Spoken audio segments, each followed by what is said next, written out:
Christmas and welcome to a skit. Today I have my cousin Mike here and my sister Michaela. Today we're going to be reading a Christmas skit that I came up with in 5th grade and finished in 6th grade.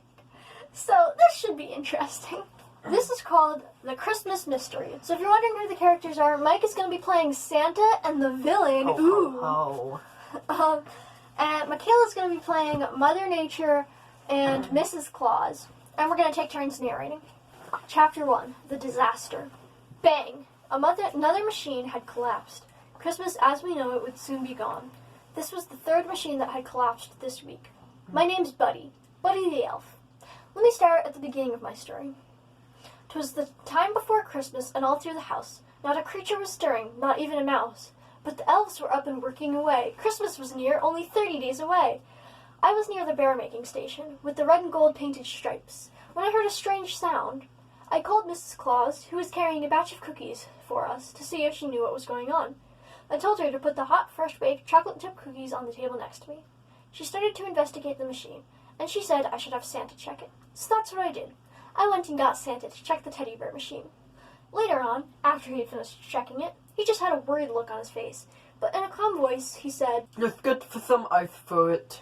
I looked at him curiously, but I did what I was told. I put some ice on the machine like Santa told me, and it worked. The machine started working again.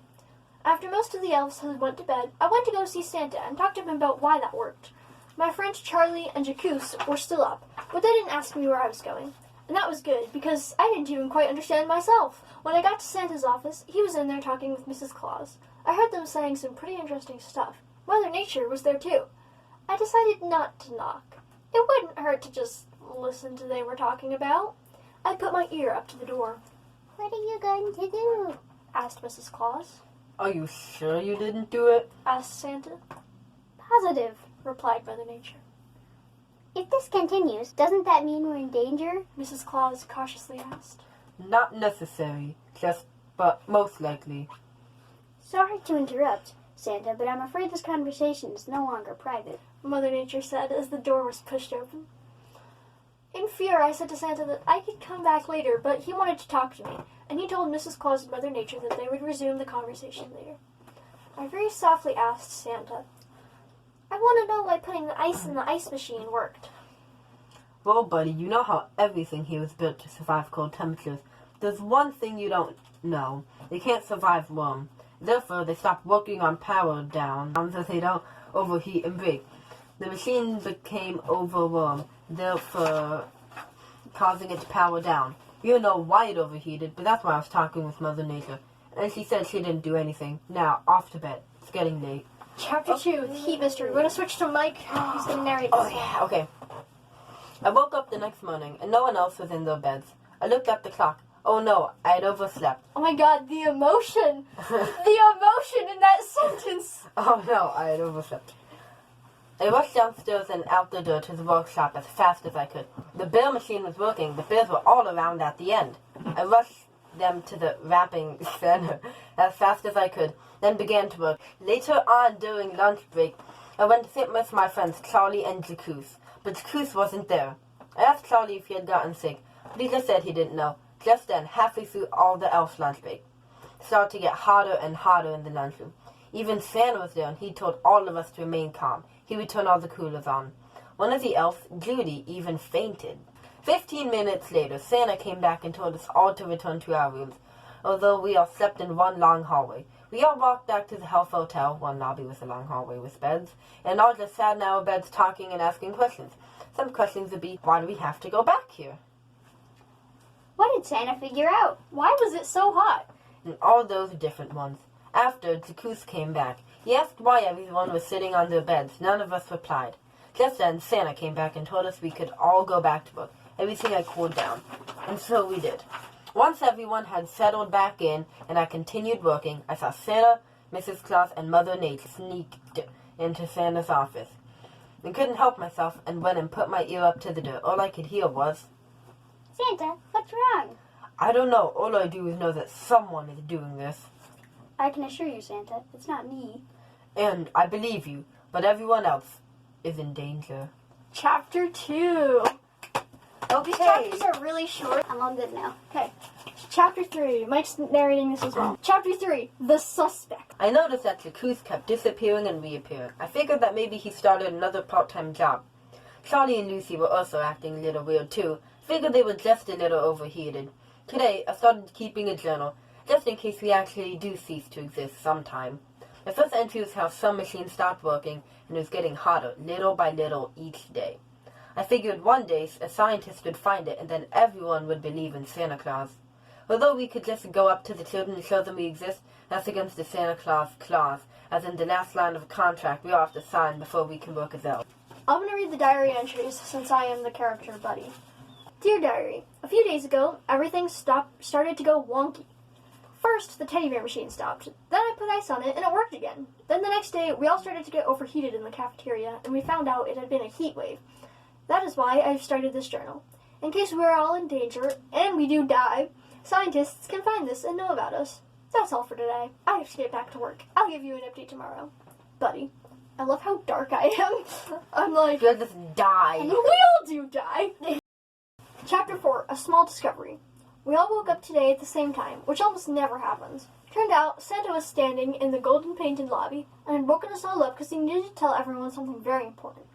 He told us in a calm voice, Everyone, today all the legendary council members will be coming to discuss the matters at hand. For those who are new and don't know the legendary council members, they are me, Mother Nature, Easter Bunny, Tooth Fairy, Sandman, Father Time, and Jack Frost. Now, I know Jack hasn't been showing up to some meetings lately, but there was an incident near the equator with snow, so he's been down there sorting that stuff out. But he will be back today, so no one is allowed in the cafeteria between 2 and 4 p.m. Thank you. You may now get back to what you were doing, sleeping. everyone but me and my friends was confused by this info. I know because, well, I talked to him myself and spied on him. Even though it was 5:26 a.m., no one could go back to sleep after that, so we all just got up and got to work. The day continued to be normal until just after lunch. Just before Santa had started his meeting, another heat wave occurred, causing everyone to be drowsy. Given what had happened the past few days, this was normal. After the heat wave had passed, Santa started his meeting, but all the elves had to open the main gate, which was huge, because Jack was late. Chapter 7! Putting the clues together. Wait. Yes. Skip 5 and 6. Yeah. You know. I don't know what happened to chapters 5 and 6, but this is the actual copy from 6th grade. I was a stupid 6th grader. Yes, you were. I woke up the next morning at 7 o'clock. Everyone did. We all figured it was because we woke up at 5:26 the last morning. But no, another heat wave had started. Santa was sitting in the lobby, so it had to been going on for a while. There was a sign on the door that read, "No work today," in big bold letters. Started talking with my friends, Charlie, Jacuz, and Bernard. No work meant at least 8,300,000 toys behind. Charlie said to me, "If this continues, that means Christmas will be cancelled." Y'all just sat there and thought about what he had just said. I don't know about my friends, but the word cancel just echoed through my head. Then everything went black. I woke up the next morning in the elf hospital, surrounded by all my friends. When I asked them what happened, they just said I had fainted because of the heat.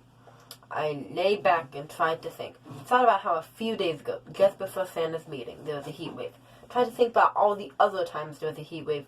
There was none. Till Santa scheduled a meeting, and all the legendary figures had been in the North Pole. That's it!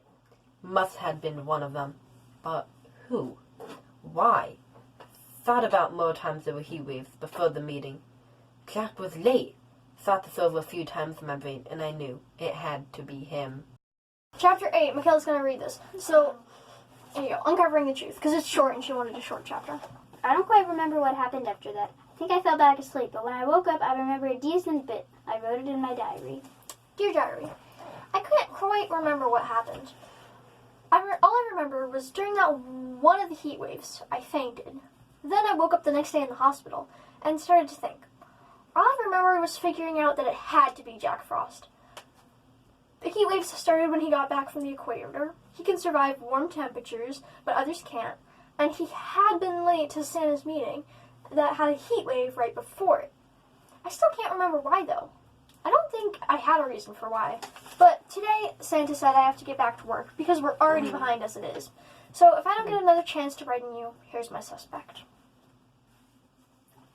After I wrote in my diary, I went downstairs and started to work. I knew right then and there I had to be the one that stopped Jack Frost. I had to be the one who saved Christmas. Chapter 8. It was short, really short. Chapter 9. The Secrets Unveiled. Today I told Santa to call another meeting and talk more about the heat waves, just so I could follow Jack back to wherever he went. I went outside because it was my turn to feed the reindeer. Just as Santa's meeting had ended, I noticed they were all asleep, thanks to all the heat waves. And I just left a bucket of food and went to follow Frost. I saw him in the distance go into what looked like a snow globe where he lived. I went over and peered in the window. Everything looked normal, except Jack had disappeared. Just then another heat wave started, and I knew I wasn't going to make it back. I knew it was him, but then I fainted right then and there on the snow. I woke up again in the hospital. This time Santa was there, and when I woke up and saw him, I knew I was going to be questioned, and I was. Buddy, why were you near Jack's house? You were supposed to be feeding the reindeer. Good thing Jack was kind enough to bring you back here and make sure you're okay. 6th grade me. Good thing Jack was kind enough to bring you back. Good thing. At that moment, all I could say was, Jack's a fake, my dudes. Everyone just looked at me with really weird looks on their faces. I built up the courage and strength and weakly said, he's causing the heat waves. Just put the facts together. He was late to Santa's meeting, which had a heat wave just before it. All I heard Santa say was, You're right. Buddy, you're the only one who knows enough and is brave enough. You have to be the one to stop him, or else Christmas could be ruined. Chapter 10. The Secrets of the Igloo. Igloo.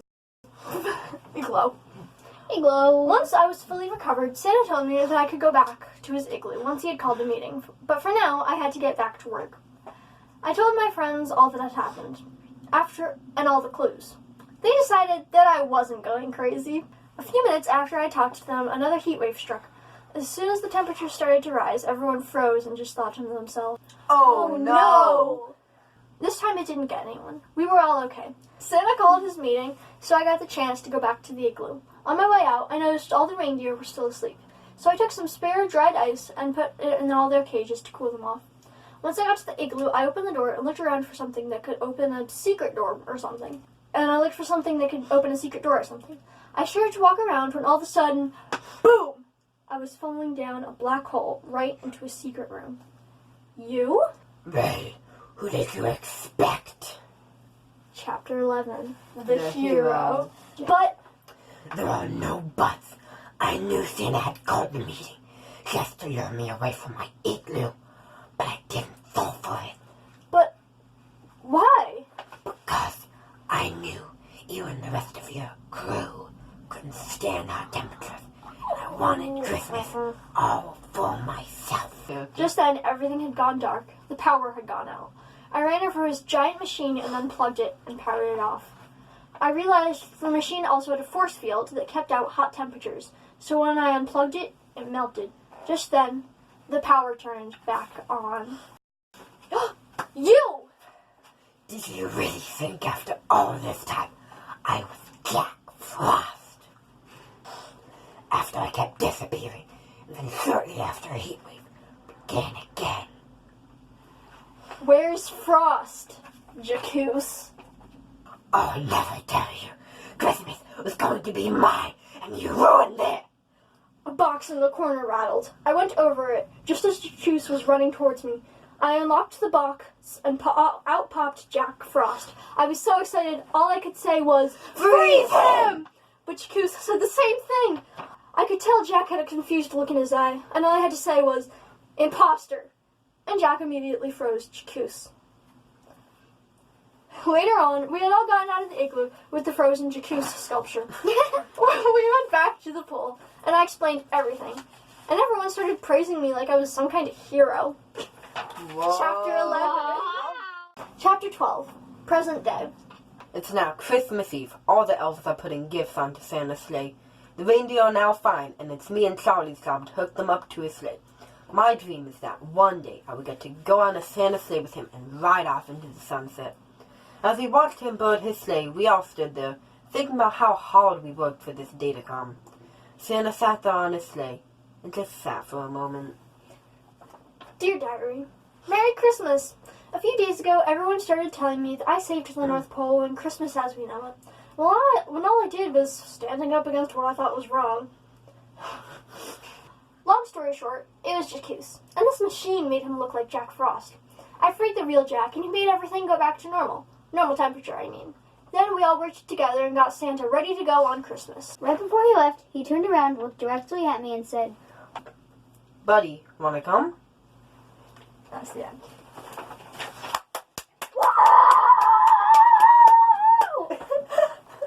Okay, so yeah, that was the Christmas mystery. It had 12 chapters. Some were a lot longer than others. What do you mean 12? You have 10. You skipped 5 and 6. Oh, Happy holidays!